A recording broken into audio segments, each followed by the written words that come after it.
Okay, everyone, if you're wondering what that was our April Fool's joke. If you're like an audio listener, that Linkin Park topic came out on April Fool's. If you didn't realize by then, Yep. So that explains that. Hello, people. It was fun. We're not that weird. We just we just wanted to do an April Fool's thing for a bit.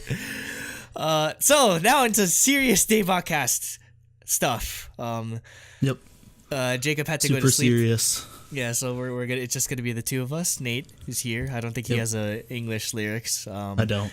I Snoop do have. Dogg is legit English lyrics. Yeah, that's legit. That was legit So- in English lyrics, so we don't need that. I could do a legit three things that I want to talk about. One, yesterday I saw a Sailor Moon live action like musical show. Oh my god, it was amazing! It was so cool. And like Tuxedo Mask is played by a girl, and she's like, it was like a really handsome looking girl too. So I was like, oh damn. I went with my sister and she loved it because she actually like watches like the old like live action stage shows of Sailor Mew and everything. So I saw Perfume yesterday as well. Incredible concert. I met up with my Shayla, one of our listeners, and a bunch of her friends. We went to Yiren K-Town, so that was fun. I didn't get home till like 2 a.m. last night, so I'm dead, just on the inside. You can go back to sleep after we're done. Yeah, I can go back to sleep. Oh, thank God. And number 3, my March Madness bracket is just completely obliterated because freaking Gonzaga lost last night. So just rip my bracket. I think at this point, just Barron's just gonna run away with it because he's like, Yeah. I think It says he has a 99.8% chance of winning the of winning. Oh God, Yeah, because like 'cause the difference between him and second place is like Yeah. 80 points or something like that. Augie's max points is like Barron's already he's, I don't know, it's pretty much like a lot lower than Barron's.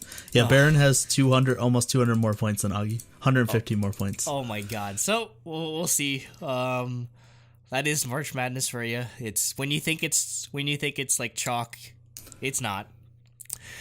Rip Gonzaga, hopes and dreams. Anyway, Barron got almost all of round 2 right. God, That's why he's like 300 points. why am I from round so 2. bad at this? Literally every Yes. every year, like I haven't even gotten close to getting an entire round right. Like.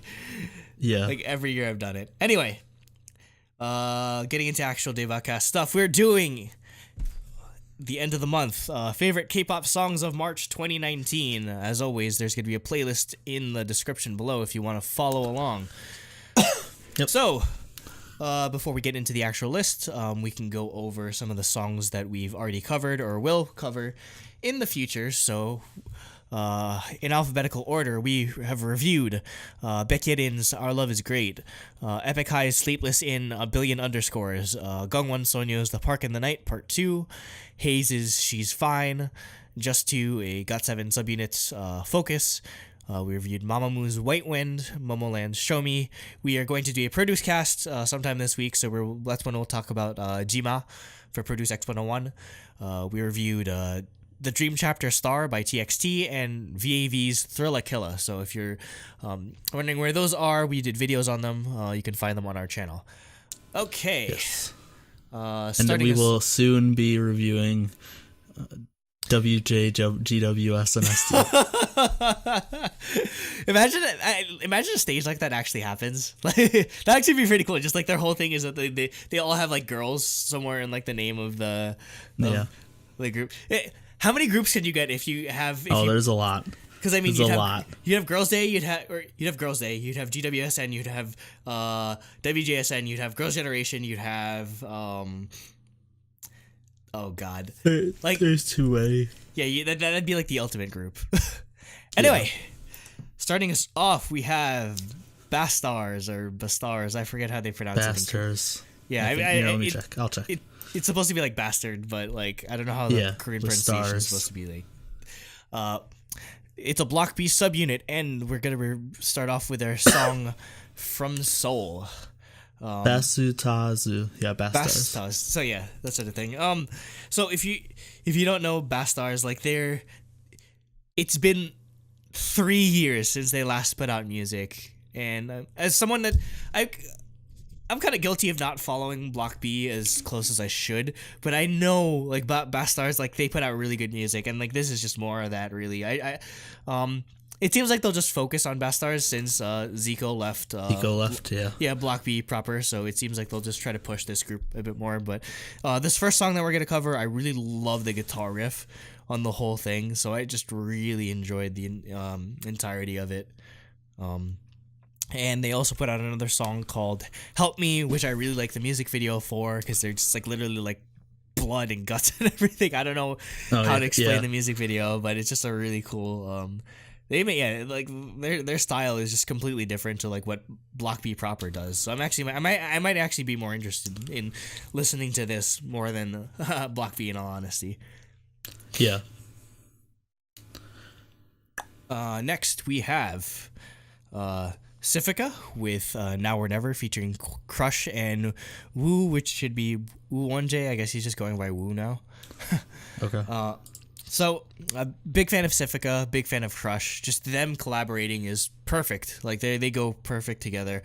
I think Crush really lends himself to this, like, indie electronica vibe that CIFIKA has going for her. And I love her vocals, too. Just so unique. So, for them to work together, it's really cool. They've been working together a lot, right, lately. They did a song, like, last year, I believe. So, yeah, I'm all for it.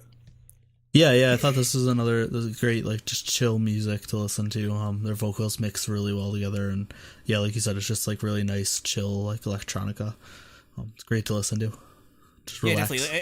I know not a lot of people know or follow CIFIKA, but man, she shouldn't be slept on. A lot of her music, especially if you like that sort of like indie, like electronic vibe, CIFIKA is definitely up your alley.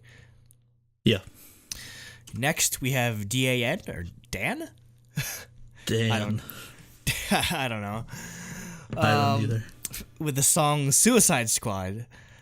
So that's it, huh? We're some kind of Suicide Squad. You know they're doing Suicide Squad 2, but apparently they're recasting. Or Will Smith isn't gonna be in it. They're gonna recast Deadshot. Yeah. Also, apparently, Boomerang is coming back somehow. Captain Boomerang or whatever. Like, I don't know. Well, it's gonna be a mess. Well, I don't know. Maybe it won't be a mess because maybe they'll stop James caring Gunn's, about. Well, James Gunn's writing it, so he should just like completely ignore. He should just be like, okay, let's pretend. Just give us a good Suicide Squad movie. It. Yeah, just reboot it. Like, that's all I'm asking for. Anyway, to the song called "Suicide Squad." So, D.A.N or D.A.N is a project group under Crazy Entertainment, which consists of Suwa and Joa from Oasis. I don't know how to pronounce it's like a weird made up word. OAHSIS. I think it's supposed to be Oasis. Oasis, yeah. Hyunggun from a group called Peace, which has yet to debut. And Yun from a group called Team X. Suwa is from a billion groups. She was formerly on Produce 101 Season 1. She was in a group called Sea Art, which turned into Oasis, and she's in that like gamer idol project group called Aqua. They had a song called Login last year. So I mean, I just wanted to mention that. Like, I don't know why. I don't know why she's in a billion groups, and I don't know why it's like this random like. I really don't know anything about them. I just wanted to point out how weird it is. So, Suicide Squad, the song's trash. Yeah, the song's garbage. What's going on with it. But for Suwa, I'm just pissed because Suwa was in my ideal IOI. Oh, really? I really liked her in Produce 101. She's a really good dancer. But yeah, it's just been like an utter like piece of garbage trying to get her to debut. Because she was under Yama and Hot Chicks, which is a what's her name? The scary teacher from Produce. Bae-in-jung? No, it's not Bae-in-jung, but I know who I'm talking about. It was her company. I forget. But then so they were supposed to be Sea Art, and now they're Oasis, and they all left that company and went to Crazy Entertainment, or something. So like, I don't know, but yeah, Sua's great, and she's just getting thrown around and wasted. Oh, Aqua was good though. Yeah, Aqua is good, but that's not a permanent group though. It's just yeah, exactly. Yeah, and Sea Art was supposed to debut like 3 years ago and just still hasn't. So yeah. Next, we have Dalsooobin with the song Catch Up. So, for those that don't know, Dalsooobin or Soobin was a former member of Shabet, and she just recently changed her stage name to sort of reflect the fact that she was in Shabet. So, I think it's weird. I think it's disbanded. Weird. Yeah, she should have just kept her name as Soobin, because looking up Dalsooobin, like S-O-O or whatever, it's just weird. With, like 3 O's or whatever. Yeah, I don't know why. I mean, I can understand like the changing the romanization to like make it like more like findable, but yeah, it's an interesting name. That being said, the change of stage name comes with a complete change of like song style, because I feel like because we covered her music back in 2017, and the music she was doing was a lot more like IU style. Whereas this is just like definitely pulling from people like Sunmi and that sort of thing. I really enjoyed it. Surprisingly. Just I usually don't like emptiness when it comes to songs, but like the I will catch up with you, just like the emptiness of that chorus just makes it instantly memorable in that sort of way. I'd say the only thing that I found weird about the song is like there's this like weird like random like 80s like early like rap like weird breakdown towards the end, which kind of just came out of nowhere for me. So she just does like what's best described as weird indie music. Yeah, she is the definition of weird indie like, music. Yeah, Circle's Dream, like that album is great, but it's just a weird indie music. And this is another weird indie song, and it also has the name with food, just like Strawberry did. Yeah. So I don't know what her obsession with weird indie music about food is, even though it's not really about food. But no, I thought it was good. I really like her like minimalist instrumentals that she likes to use. So. I mean, she had the ketchup, like the actual. She had ketchup in it. Yeah. Yeah. So, at least it's referred to it that sort of way. Yeah. Next, we have Daya, our favorite IOI branch, with the song WOOWA. That's God. They just like Shin Song Dong Tiger just can't give them like coherent words anymore, because they had woo. Woo woo. Like it's like baby talk. Yeah, exactly. I think I kind of mentioned in the Momoland review that it's funny how like Shin Song Dong Tiger is doing both of these singles. Like he did WOOWA and I'm So Hot, and Daya and Momoland are almost on two opposite ends of extremes, whereas Daya can't really stick to one concept, whereas Momoland can't stop making the same concept over and over again. Yeah. Yeah, just the dynamic between that is really funny. I'm still kind of like not 100% sold on the song, but I do like it a lot better than when I first listened to it, just because I think I like the chorus a lot specifically. Also, one thing I would have been wanting to see from Daya is growth, and one point of growth that I've seen is that it's not Cheon and Friends anymore. Like, if anything, this music video is like Yiren and Friends, which I'm all in favor for, because Yiren's my bias in this group. I feel like Somi got more than Yiren did, even. But Yiren was doing like the entire chorus, essentially. So yeah. So I'm completely happy with that, in all honesty, and I'm also glad that Yiren went back to her short hair, because her long hair, I couldn't recognize her anymore. So I don't mind her long hair, but I like her short hair better. So yeah, I mean, like the sort of weird like throwback like thing, it's pretty cool. I think the only thing that sort of the only thing I didn't like about this song is the second verse. It kind of sounds like they're trying to do a G-Idol style, like almost like an Indian like it's got like the Middle Eastern flute type thing. Yeah, I think they should have just stuck with like the weird like retro like the weird sound sort of thing, instead of just like changing it up like that. I felt like it would have been more cohesive. But yeah, I'm surprised at how much I ended up liking this song than I initially thought I would. Yeah, I love the song. It's infinitely better than Momoland's song. But yeah, I just love like they're going basically like Tiara's gone, and this is a Tiara song. It's like they're just straight up doing a Tiara banger, and I thought they did it really well. And I think they're on an upswing for me in terms of like quality and stuff, because I liked WOOWA a lot as well. You're on mute. No, I'm not. Oh, okay. It looked like I thought you were saying something. But yeah, I love it. I'd say the only thing that was kind of a step down in quality is that this music video is kind of hot garbage. It's literally just like it's like the choreo's decent. The choreo is not that bad, but yeah, like the music video is just like I could see MVK is just not in the best financial situation right now. So yeah, well, all they have is Daya. So. Yep. Next, we have Dreamnote with the song Hakuna Matata, which is a cover of the Walwari song. I don't know if I like this as much as the Walwari song, but I do think it's an improvement for Dreamnote over their debut track called Dreamnote. They definitely love saying their name in songs, just like during the chorus and everything. Yeah. Like they said it in the last song too. So yeah, Dreamnote. I think they have a good feature. I mean, they're still pretty young, so or they still have a lot to grow. So I think they have solid. Good potential. Yeah. Next, we have Everglow with Bon Chocolat. And where do I even begin with this song? Holy shit. Okay, so for those that don't know who Everglow is or have heard of the song or the group but don't really know their background, Everglow is a girl group, the first Korean girl group produced by WOOWA Entertainment. So they sent Sihyun and Yiren from this group to produce 48, and that's where I know them from.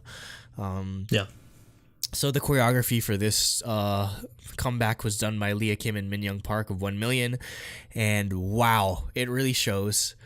Also, oh god, like I don't even know where to start with this song just because I've listened to it so much at this point. I don't know how to quantify how much I love this song.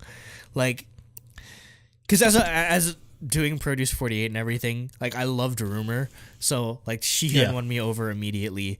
And then I was kind of worried, like I don't know how Yiren would fit in this type of like girl crush, like bad like ass type of concept, but she fits it perfectly. Yeah, and she's incredible. Like friggin'.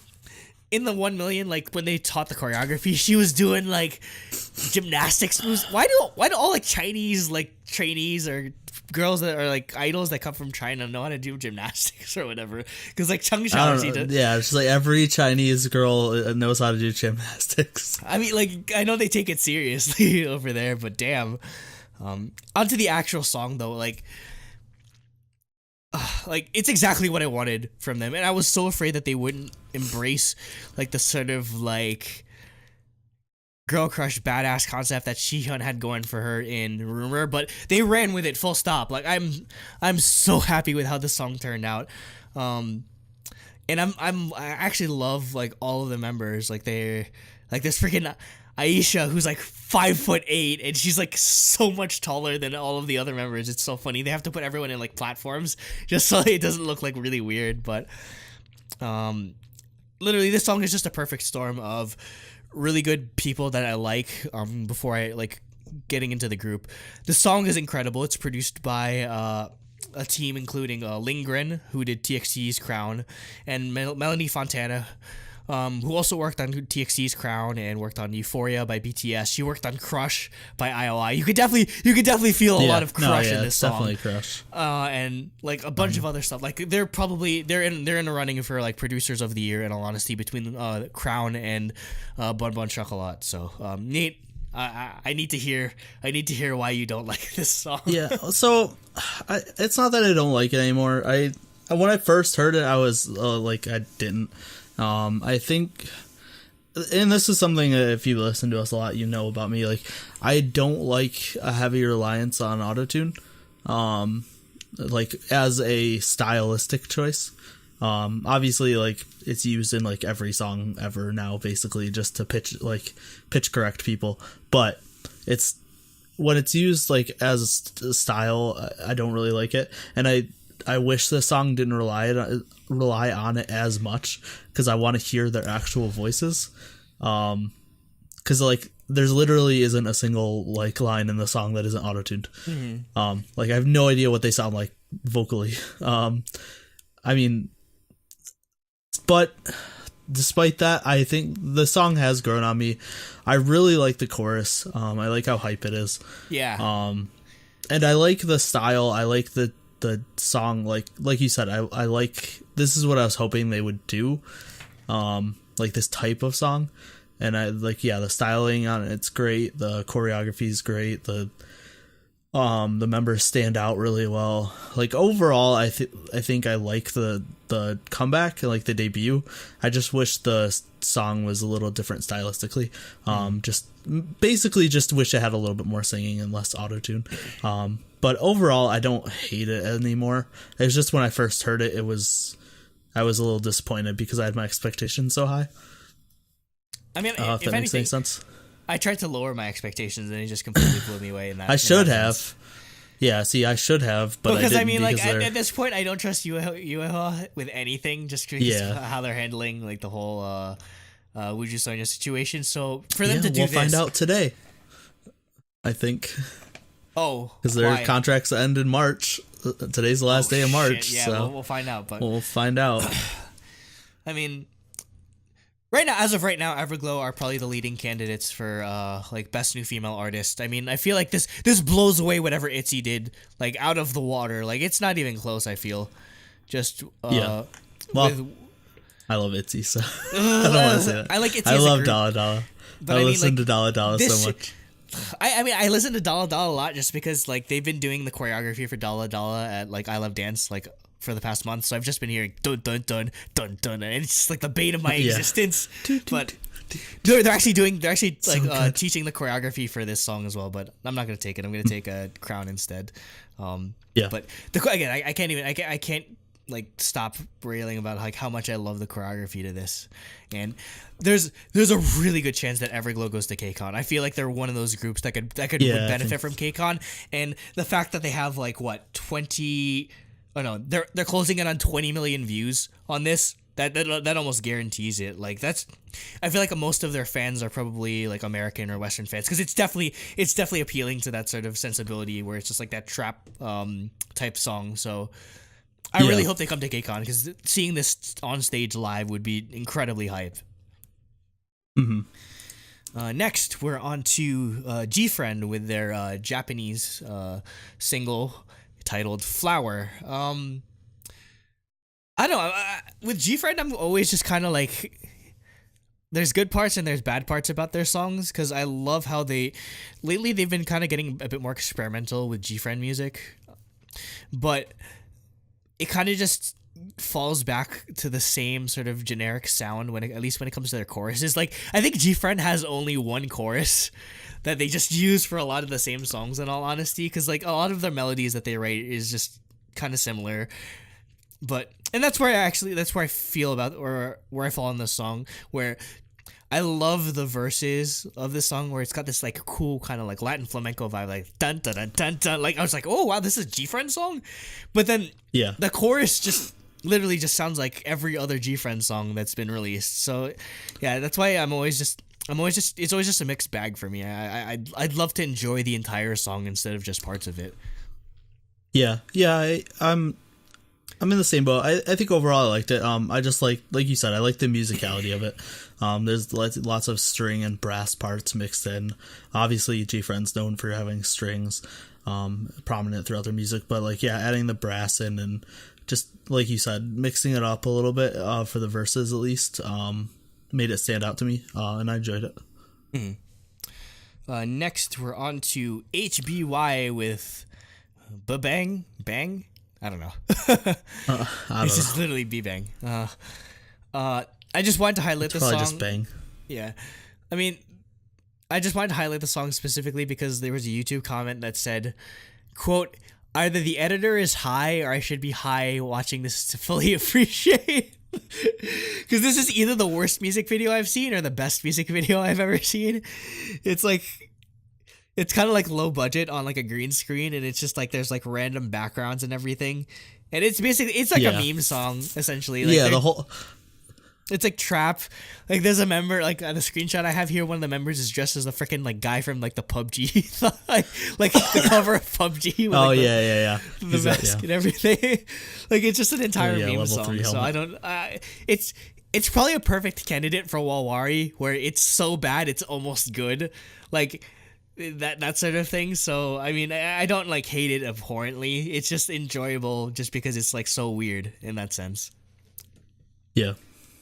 And to close out part 1, we've got High School with the song High Class. So, supposedly the concept of this group is they're under a label called the Rich World Entertainment because the producer is named Rich or something. Like that's their producer name. Supposedly the concept of this is they wear face masks. They don't reveal who they are.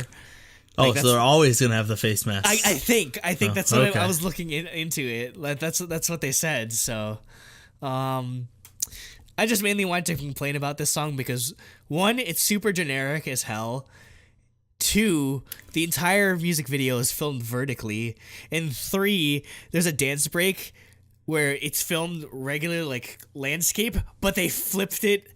Inverted, they turned it sideways just so it fits the rest of the music video, and that's the worst sin.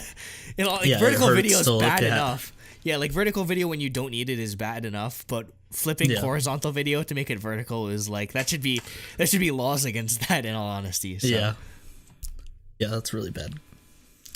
It hurt to watch that music video. It gave me a headache almost. Just trying to keep track of all that stuff. Oh God. Yep. And I thought it was awesome, funk rock instrumentals. I really love the guitar effects they used. And I like the mix of the EDM instrumentals and synths with the funk rock. I really like, just like Jacob was saying with our last review, mixing styles and stuff makes songs interesting. They do it so often.